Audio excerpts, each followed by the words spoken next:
Hello, welcome back to my channel. Today I'm going to be reacting to Hurricanes, I believe. It's for the 3rd anniversary main theme. Now, good news for those who did watch me for my Nikke content. I am back officially with the story mode. I don't know if you guys have watched my VOD, my most recent VOD, which was like last week, I think, at the time of this recording at least. So I did stream a little bit. I think it was like for 2 hours-ish on chapters 13 and 14. And I tried the story mode. I am so happy with the story mode. No mob fights whatsoever, and the map is so clean, and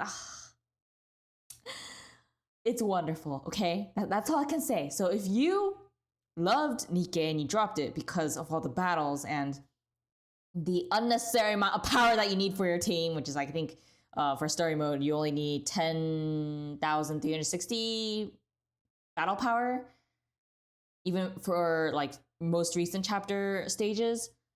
So if you are the type that just wanted to read the story but was getting really annoyed by the amount of battles, then you are now free.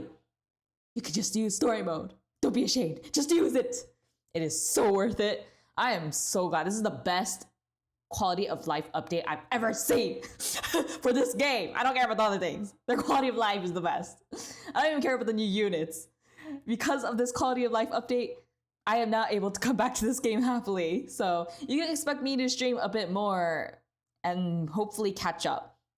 I don't know if I'm going to be playing more of the side stories and archive stuff while I'm streaming.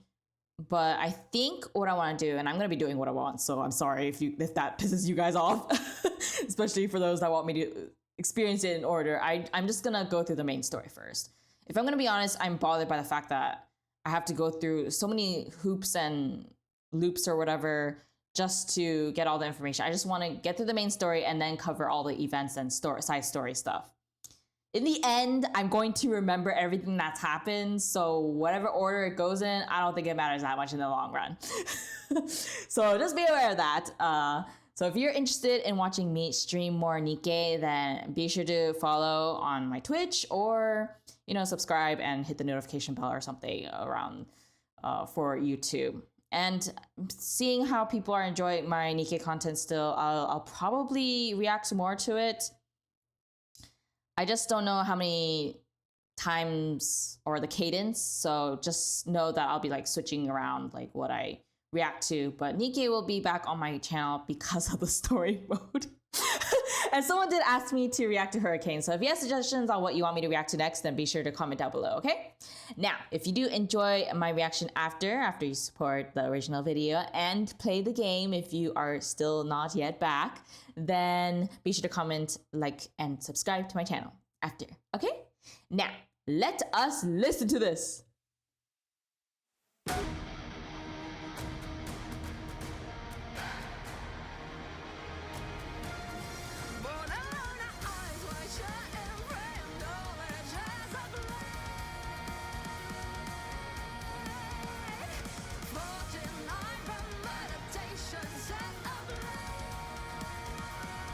Oh, is this like Murim stuff? I love Murim.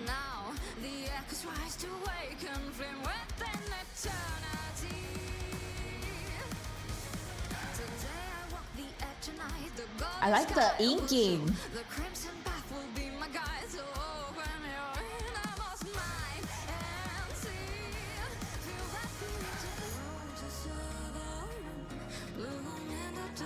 Oh, I love her design. Who is this?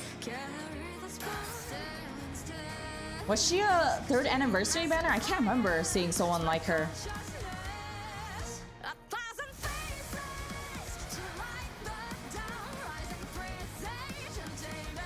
Oh, look at her. I like Scarlet, but oh man. This is so to my taste, aesthetics-wise. The inking, the butterflies. The long hair with the hairstyle like that. It's like the Murim Onni that you want to see. Or the, what is it? Ushia older sister type of figure. Stand, the flowing tide will test my soul. And now the fleeting wind will call my name upon eternity. Oh man, the music's so good as always. Shadow fades away. The lantern guides me through the voice. Open your head, I must mine and see. Feel the presence of hope to survive. Bloom in the dawn, meditation. Carry the spark of feeling stillness. It seems like there's multiple versions of her, like falling earlier. Vagrant prayer to light my mind, chasing traces. See, right here. Golden ashes. I guess it's representing her journey. To eyes of the blind, guiding signal into darkness. Oh, 1,000 faces to light the down, rising presage, demon salvage, hurricane faces to face the unknown, shining lanterns through crimson night until A lot of butterfly symbolism here. thousand echoes in my mind.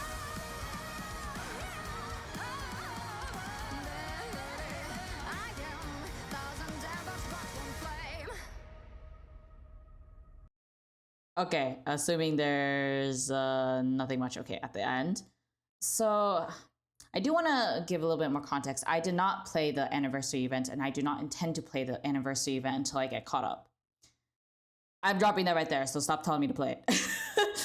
Plus, if there's only like, what, 3 days left? I am trying to like skip the story and then get some of the rewards as much as I can, but obviously I can't really do that all the time.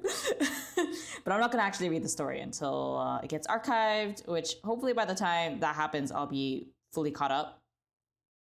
So there shouldn't be any issues with that. And there's like multiple anniversary stories that I need to get through anyways, so it'll take a while for me to reach this point anyways. But I really like her. I did see her sprite when I was entering the event, and I really, really like the moody as aesthetics, or as other people like to call it wuxia aesthetics, but since it's Korean, it's mudim. But I love the aesthetics for her.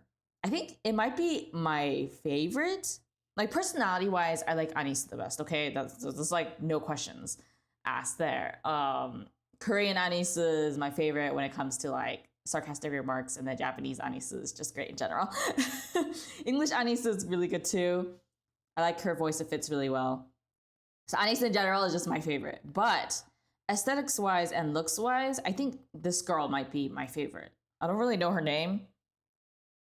I don't remember seeing her on the banner. All I remember is the purple-haired girl, but I don't think she has purple hair, from what I remember. When I entered the anniversary event page, I did see her, and she looked really pretty.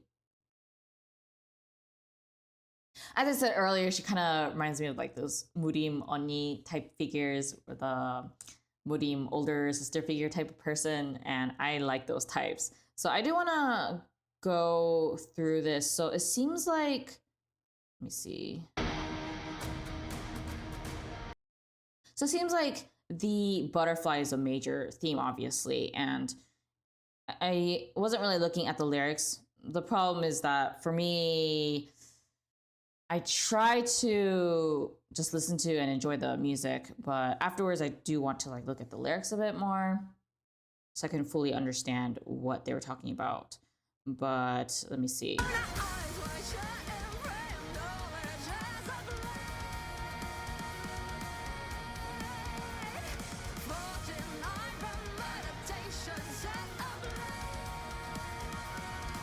So the first couple of lines is definitely a description of what she's like as a person. It's very a stereotypical moody warrior, where she is someone who, I think they said it best here. So it was, let me see. So obviously when you're in prayer, you're quiet and you're praying about various things, like maybe a better life or whatnot.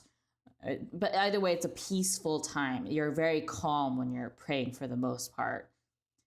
And then obviously, because she's a warrior, her knowledge is as sharp as a blade, because in order to seem or be, I guess, what is it, respected, you have to have knowledge and educated in some way or form. You can't just be someone that, or at least the ones that people admire are the types that in moody webtoons or wuxia novels, they have to be super knowledgeable.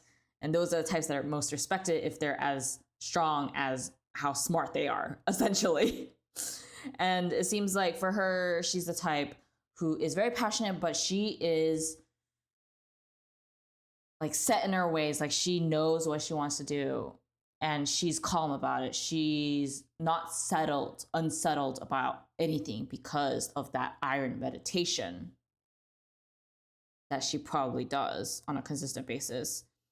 And it seems like she lives in the mountain peaks, assuming. But it seems like she has been quiet and perhaps away from society for quite some time, but something happens that makes her rise up again. A bit like those wise sages on the mountains that you want to look for like this once in a lifetime medication that you can't get anywhere else, like a cultivation pill or something. That's kind of what the feeling that I'm getting from her. And clearly she's been alive for a very long time. So obviously if you live for a very long time, nothing's really going to excite you for a very long time. Kind of like how the pilgrims are already. She's probably a pilgrim too, but maybe one that's just always alone and is okay with that until something happens. So let's see, this part seems different. The golden sky will show, the crimson path will be my guide. So open your innermost mind and see, feel that beat. Okay, this sounds like a cultivation thing. You know, when you go into isolation and try to level up. So the sky is the one that, you know, guides you into the next level for Murim or Ushia. That's it, or Sanshia, or whatever you want to call it. I don't really remember the difference. I know someone explained it, but it's been a while. And so it feels like she's understanding and trying to level up in her abilities, but also maybe her willpower. Perhaps what happened to her in the past is affecting her, and now she's been trying to get over it. But it seems like this is all about her journey in trying to get a hold of herself.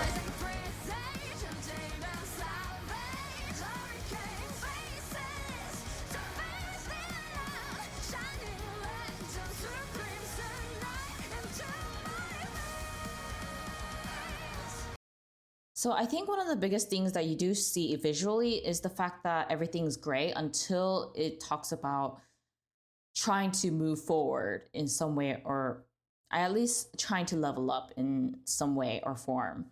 And when that happens, the butterflies, those are all colored, and it shows that she is that butterfly. At first it was white and black and gray, but something happened that is causing her to, I guess, mature and move forward towards her new goal, assuming it's a new goal. Like I said, I didn't play the anniversary events. So this is just mostly speculation based on what I'm seeing visually, but also the lyrics.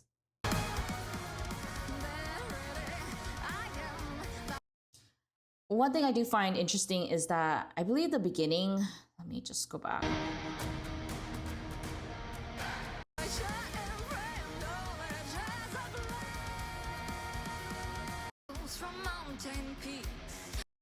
Okay, do you notice the difference where it's colored right here? And I believe what they're talking about here is maybe actually her newer self rather than her old self. And then here is more about her old self, where she's not bothered by things until later, and then is now more colorful inside, aka perhaps now she has things she wants to do. Because even here, it's all black, so that might be her current state. But again, I don't really know the story, so I guess we'll see. And even here, it talks about like, it subtly reminds me of the conflicts that she could be experiencing that, you know, ignites her flame. And now she's using whatever happens to become a stronger pilgrim or Nikke, whatever she is. And that's pretty much what is, I guess right here, I need to check here. Okay, so we went through here into my veins.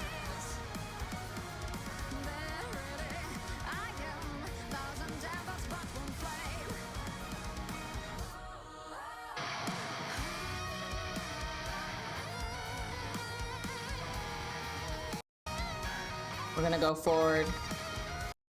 Stand, the flowing tide will test my soul, and now the fleeting wind will call my name upon eternity. Tonight I face the storm within, the shadow fades away, the lantern guides me through the void. There we go. So that's what I mean by conflict inside. She's trying to, you know, cultivate herself and become the more powerful her, which the lantern, the fire, is helping her guide her path. So when you're in, I must mind. In the dawn, meditation, carry the spark in stillness, stillness and fire, spread consciousness, a vagrant prayer to light my mind, chasing traces. I think this is ashes. I feel like this is like her path. That's why it's also very black and white with no color.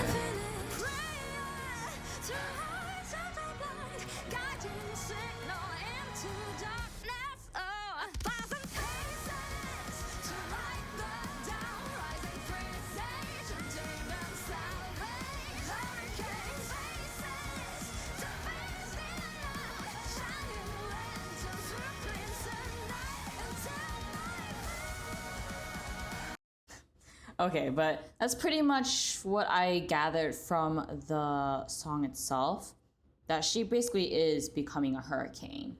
But before that, you take yourself into the eye of the hurricane, where it's a momentary quiet. But for her, you know, if we assume the hurricane is this symbolism and not actually her probabilities, because we never know, it could be her probability for all we know.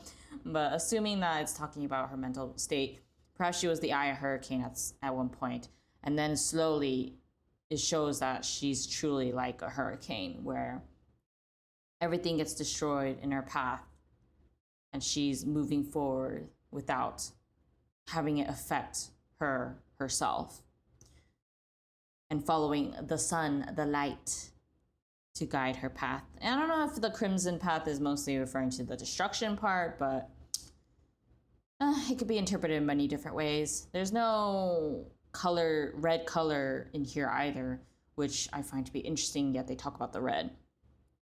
So it's also why I'm not really sure if it's referring to destruction or if it's just a choice or a significant color, perhaps in the story, which I have not read, so and please don't spoil so hard.